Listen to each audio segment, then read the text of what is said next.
everybody. Just want to give you an update. Our officer is doing fine. We believe he has a minor injury to his shoulder. What happened?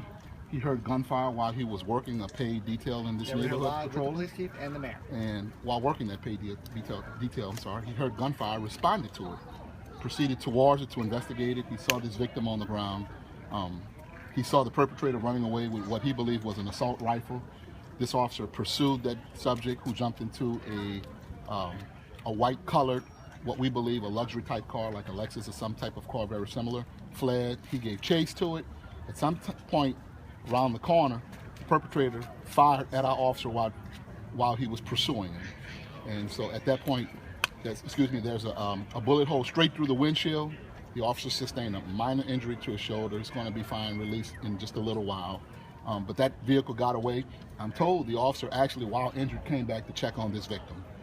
It shows great heroic work by this officer who ran toward gunfire, who, while injured, came back to check on this victim, who pursued these people relentlessly. And so what we know now is that it's a black male who got into a car driven by another black male.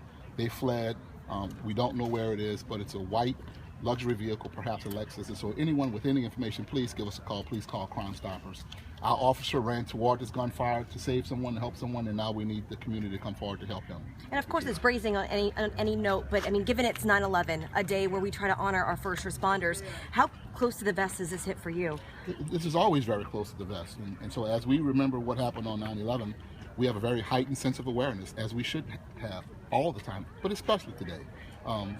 But this is just another great sign that our officers are not disengaged. They're very engaged. They're running toward the problems to help solve the problems and protect the citizens of this community. And now we need anyone with any information to please come forward to help us catch these people and bring them to justice. Any idea what the initial dispute was, why the shooting was happening? We do not. That's under investigation, and so we're working through learning those details as we speak.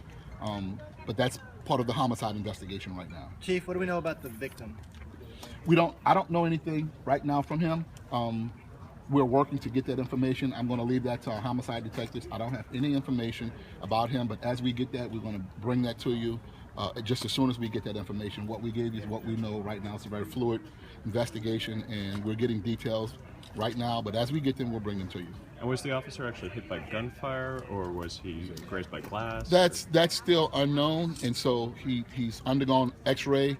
We know he has some minor injury to his shoulder, and maybe in the very near future we'll know exactly what that was, but it is very minor.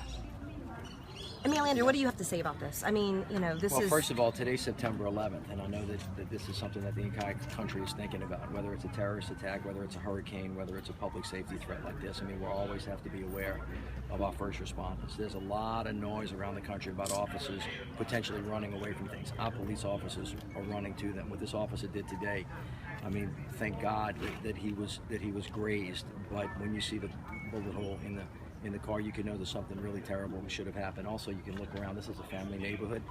It's really important that we work hard to secure the streets. Now, just this past weekend, the Scott brothers pled guilty.